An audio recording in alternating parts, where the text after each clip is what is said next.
Hi, I'm Kelsey Zeiser. Welcome to the Light Reading Podcast. Today I am joined by. Hi, I'm Kim Bowman-Scott. I'm Vice President for Field Operations for the West Pacific region for Optimum. And I'm Ron Wilson, Director of Network Operations for the West Pacific region of Optimum. Yeah, great to have you both on. Thanks so much for joining me. Thank you. Thanks for Thanks having for us. having us. Yeah, so we've been covering, there's been quite a heavy, I suppose, natural disaster, inclement weather season with, I think a lot of people are familiar with all the goings on with Hurricane Helene and Milton, and then also the recent wildfires in the Los Angeles area. We're kind of starting to head out of the snow season, maybe hopefully for a little bit of a break and just, dealing with pollen and allergies. That would be nice. But before we head out of the snow season, did want to talk to you all about how you prepare for inclement weather. But before we get into that, would love to hear some background on Optimum. Kim, maybe you could start with just giving us a little bit of an overview of your role at the company and just a bit about Optimum and its network reach for those who might be not as familiar. Sure. Optimum is an MSO, otherwise known as a cable company. It's the fifth largest cable company in the United States. They have about 5 million customers. My role is to make sure that our customers are serviced. So I'm the Vice President for Field Operations.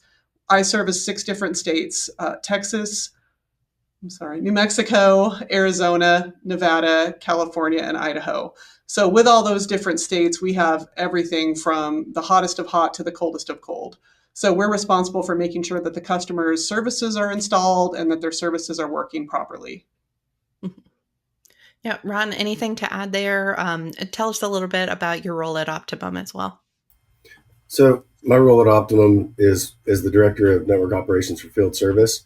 Um, Basically, my job is to go out and support the technicians, support all the different departments so that we can achieve our goals of being the number one connectivity provider of choice in every community that we serve. And in order to do that, it takes all of our team members, our construction, our outside plant maintenance. It takes our field service techs. So we are out there on the front line every day, supporting our techs, supporting the customers, and delivering the best quality of service that we possibly can in our communities. Yeah, it sounds good. So definitely staying very busy. And then Kim, Altice USA is also Optimum's parent company. Is that correct? Yes, correct. Okay. Yeah. And I think a lot of people are also familiar with Altice, so just wanted to point that out as well. And then diving into the inclement weather preparedness, how does Optimum go about preparing for inclement weather?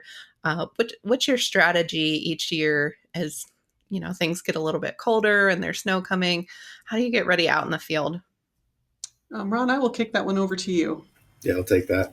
So we start, we know when the seasons are coming. We go through this every year. So we start with the simple things, simply like making sure our trucks have the studded tires, the chains on them. Our techs are outfitted with the proper equipment to be able to walk and work in the snow and the environments. It really starts with the safety of our technicians and our teams. So we make sure that everything is in place. We do winter weather safety training throughout the winter. We do it monthly, and we also do sporadic ones throughout the months as different things come up. Obviously, there's going to be different kinds of scenarios. Whether it's snow, whether it's heat, whether it's high winds. So we tend to put those advisories out and share those with our frontline service team so that they can be really prepared, very aware. We also do weekly meetings with our soups and our technicians so that we can make sure that they're aware of the challenges that are going to be out there in their area. To Kim's point, every area is different. We have every different climate even in just California and Idaho, we have every climate you can imagine. So depending on where the techs are at, the message would be a little bit different. And then we also have our network operations center, our NOC is what we call it. They are constantly watching the weather trends throughout the markets, not just West Pacific region, but through the whole company. So they tend to be on top of it.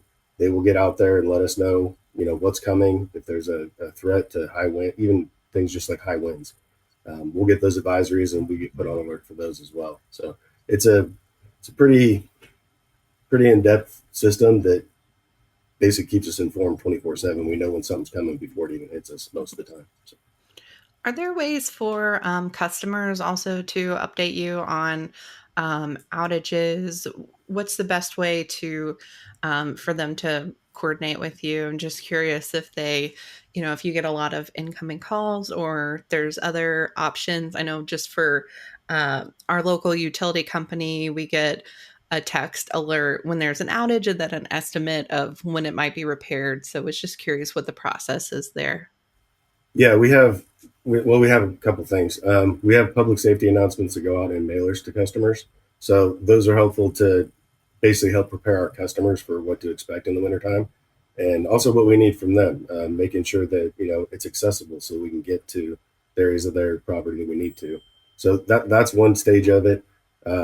As far as, we do have alerts that will go out to customers if there's outages. If customers do call in because there's an outage, um, it's flagged for our care center so that they can notify the customer that here's what's going on, here's what's down, give them an ETA, a time frame of when we expect restoration. So in some of the larger scale, we have a talk team, or which is a triage operation center team, and they will also proactively call customers and let them know that the service is may or may not be needed if there's an outage in the area. So there's a lot of avenues for community outreach there during these events. Mhm. Yeah, that's great. And then specifically with the snow trenching and the winter weather preparedness, can you talk a little bit about how you train your technicians to deal with, massive, I don't know if there's like blizzard conditions, but how to deal with some of that inclement winter weather? Yeah. So with our technicians, as I mentioned before, we do have the safety training that everybody goes through. We go through it routinely. Um, some of the things when it comes to the snow plows, those are typically those are the supervisors that we have utilizing those vehicles. So that way they can clear the path up to like a receive site up on a mountaintop, so that we can access it and keep things cleared out. And then as far as our techs go, they are trained on small things like keep the gas tanks full, make sure you have all your equipment that you need for safety equipment in the vehicle at all times. I will say, in light of safety, um, depending on how the weather changes, especially in the snowy environments, if we do get a big storm that comes in, a lot of times we will pull our guys out of that situation, or we will pull them in early. Um, as best as we can, because honestly, we don't want our teams being out there in an unsafe environment. So, for the most part, the areas we operate in, there are a lot of challenges, but our teams are well prepared, well trained, and they know how to deal with the different environments, whether it's snow, heat, um, high winds, things of that nature. I would add on to that and say we also take our cues from our techs. So, for example, the techs needed to have some waterproof boots, and it's a higher cost than the regular boots. So, we went and got those approved and got multiple pairs of waterproof boots ordered because, again, with the safety, you get your feet wet and you're going to have a problem. Hand warmers, we order that kind of stuff where they can put it in their gloves or their mittens. Just anything that the tech comes up with, we're also partnering with them to make sure they have what they need. I mean, some of these places are below zero. It even got below zero here in Texas. So it's been quite a winter this year.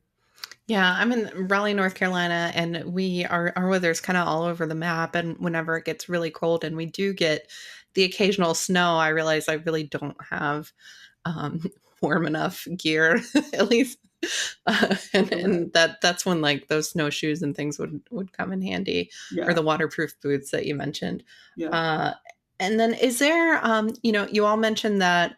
Uh, Across such a vast region that you cover, there are a lot of different weather challenges that you face, not just the snow. Is there one that's particularly challenging each year or presents the most issues to your network infrastructure? I mean, I would definitely say the heat. So, being here in West Texas, it got up to 110 degrees. But we also have Lake Havasu, Arizona. It gets to 127, 128 degrees every year. That can make us have outages. we have some older equipment there that can really heat up, and we need to make sure that we're managing that and getting it swapped out. So, I mean, it's just so interesting that we have the hottest place in the country and the coldest places in the country too. So, we didn't have a heat relief policy with the company, and so that's something that we worked on last year. It's, you think of cold being dangerous, but heat is just as dangerous. You just have to make sure that people aren't having heat related injuries or stroke. We're getting them out and giving them more breaks, making sure they're in the shade. So, I mean, heat is really, really difficult for the plant and the network to be able to handle. I think it causes the most havoc. Okay. And can you talk a little bit more about, where it's causing challenges in the plant? What specifically, what equipment within the network infrastructure maybe takes the hardest hit? Ron, can I kick that to I'll, you? I'll take that one. Okay. So when it gets very hot or very cold, both of those can impact our plant out in the field, our hard lines. Basically, it impacts our active devices. Our active devices, they do have an automatic gain control feature, and some of them have thermal in there, which basically will allow them to self adjust the system levels going in and out, but only to an extent. Once they hit that high extreme heat, at that point we have to mobilize our teams. They have to go out there and um, usually we do this proactively because we know the weather's coming, so we'll go out there and start making some of the adjustments in advance. That way, it's minimal to no impact to the customers. But they basically have to go out there and they have to go readjust the active devices, readjust the levels, and then once it starts cooling down again, you go out and you do the same thing. So Mhm. that's in our coax markets. In our fiber markets, it's not so much. It's not so much of an issue there. Mhm. So primarily the HFC, which is the hybrid fiber coax, that's the coax is what gets impacted by the weather, whether it's Mhm. extreme heat or cold. Mhm. Yeah, that's really interesting. But it's good that like you said, you know when the seasons are coming. Unfortunately, I think when seasons seem to be changing a little bit of late with global warming, so that can be a bit of an issue. Do you ever face any? I mentioned some of the hurricanes and wildfires earlier. Do you ever face any natural disaster scenarios where something unexpected happens and you have to deal with a fire? I mentioned not hurricanes in that area, maybe tornadoes. Yeah. Um, Yeah, for Well, sure. I mean, Ron's area is forest fires. Here in West Texas is forest fires. Recently, there was an earthquake, and what was going to impact Eureka, California, where Ron is a tsunami. So, a tsunami is not something that I think about every day, but because the earthquake was so close to where he's at in Eureka, I mean, they had to actually go on alert. There was flooding, pull people from the field. That's a big deal. So, I mean, I know Ron can speak to that a little bit more, but I mean, I think we get every kind of natural disaster between our 6 states for sure. yeah, and I would say we do quite a bit of proactive training. Obviously, we have our emergency evacuation plans, things of that nature. But that's for the office staff primarily. For the field staff, they have the same thing, but it's a little bit different. So, like in that situation where we had an earthquake, you can't necessarily prepare and know that it's coming right here and there. Luckily, I will say the state has gotten a lot better with their advanced warnings. The alarms went off about 2 minutes before the earthquake hit in some areas. In other areas, you got it like 5 seconds before, but it was still a warning. So with those alerts that are coming out, um, that's amazing. We immediately had contact from the network operations center. Everybody, we immediately got on calls. We were making sure that we got the techs out of the field. The good thing is with when emergencies like that happen, customers are very understanding of why the technicians are pulled from the field because they're dealing with the same thing as well. So obviously we try and reschedule, make it work with our customers, but our first and foremost goal is the safety, getting our guys out of the field, getting our team members out of the offices for the tsunami. We just don't play around with that. It's when it happens, we get our staff out, and then our key staff we're working on. Okay, where do we need to go? Where's the damage? We get with our construction teams and our outside plant maintenance teams. We get them huddling together. Then we go assess the sites. A lot of times, if it's high winds, hurricanes, things like that nature, what you're going to have a lot of down power lines as well.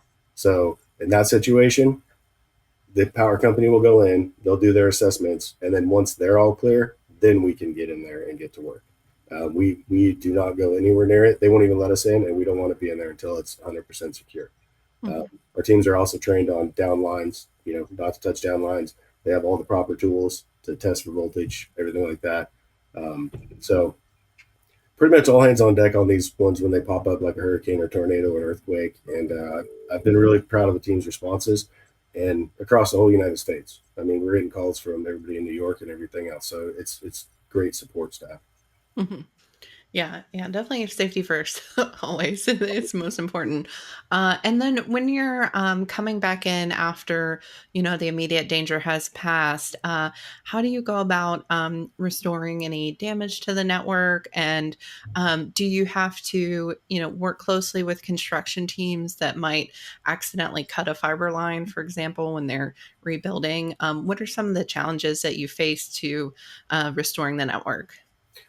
So fortunately, we have some very good tools. I'm not going to mention some of the names of them. I don't know if I'm supposed to mention the names for reasons, but um, we have quite a few good tools. So in the old days of the cable industry and the MSOs, you didn't have all these advanced tools that we have now today.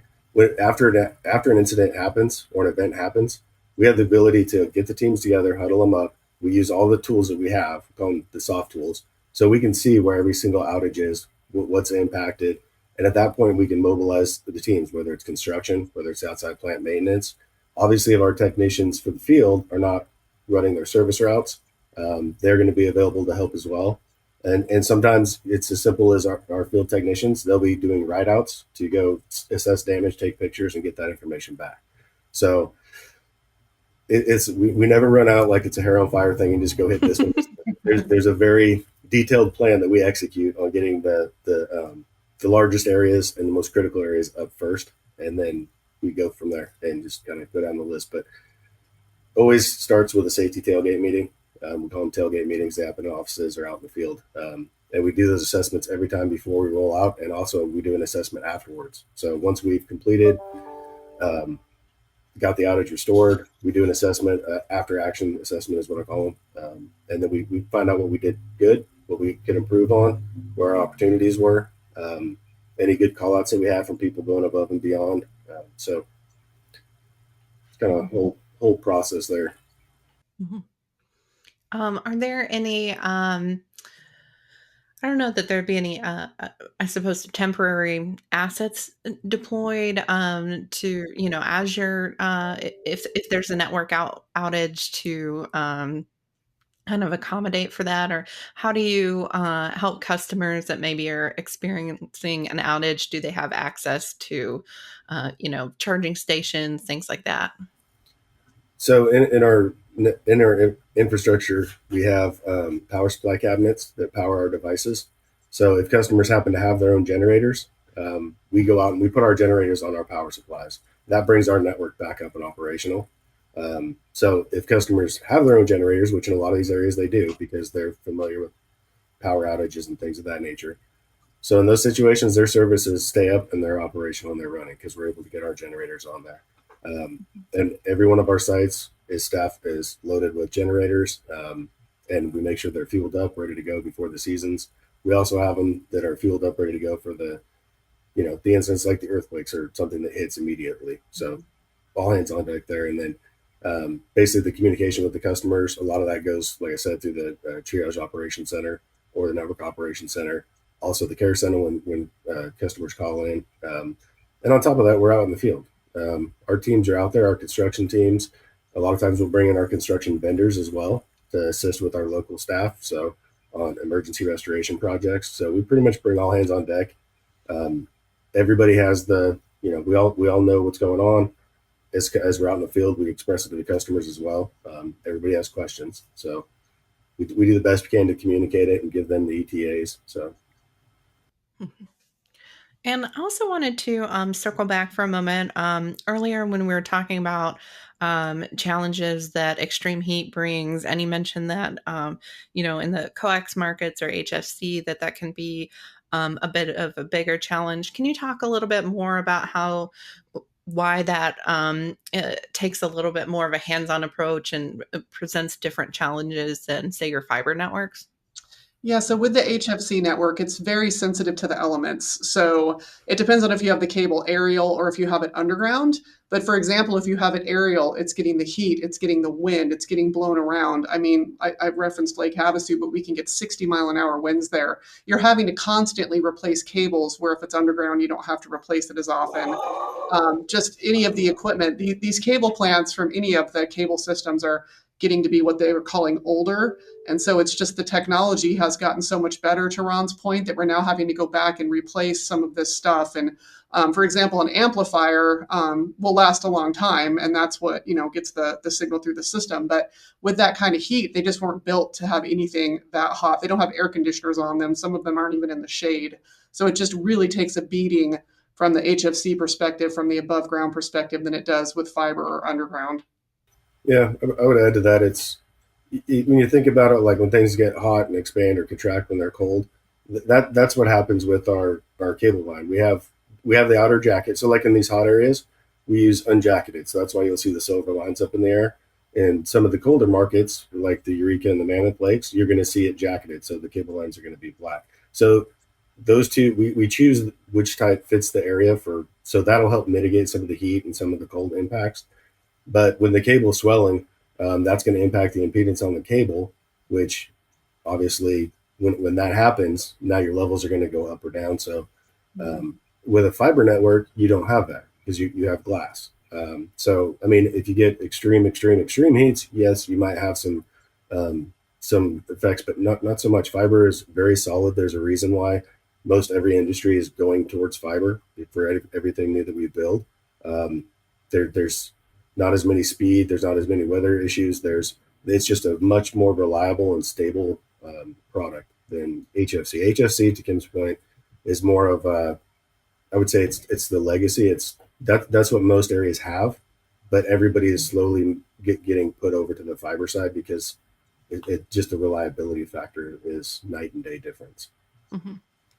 Yeah, it certainly sounds like you have to. There's a lot of different accommodations you have to make to properly insulate that technology and make sure that it can withstand the heat. And then it sounds like it also creates a lot more need for additional truck rolls and technicians having to, you mentioned earlier, adjust the levels before and after some of these big heat waves come through, so that just seems like a lot of extra work that fiber maybe would make things a lot easier. But then, of course, with fiber, that's a lot of cost to switch over to that instead.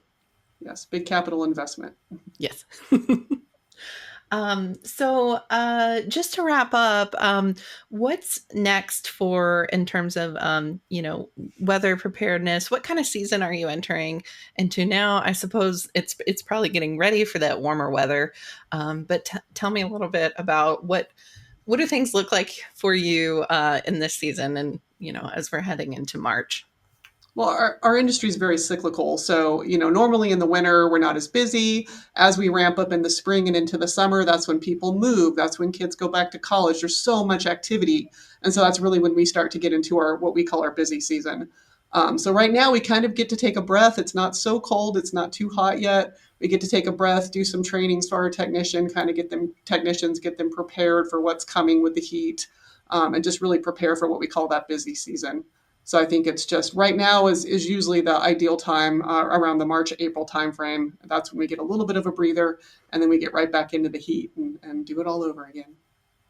Yeah, and in Kim's area, she's handling the whole West Pacific region, so that's a very diverse area. So, like right now, in some of the areas, we're still dealing with the snow. Some areas 10 feet, some areas 2 feet, some areas 30 feet of snow. So as we're ramping up in one season here, another one is going to change. So it's constantly moving pieces as far as like what challenge is there and what challenge are we just coming out of.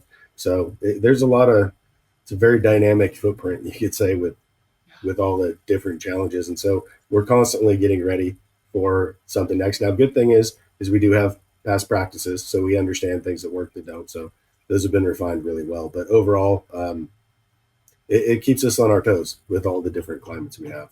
So Yeah, certainly. I saw I guess a meme today that was talking about the different weather in North Carolina, and it said right now we're in fall spring. Yes. Because then we'll probably go back into what feels like winter, and then actual spring, and then a hint Yes. of summer, and so it's all over the map. But certainly, even amplified as you're experiencing so many different regions and states with much Yes. varied weather. Thanks so much, both of you, for joining me on the podcast and giving us kind of an inside look into how you manage inclement weather and natural disasters. It sounds like it's not for the faint of heart, for sure. Thank No, you but for we having love us. it. Thank you so much for having us.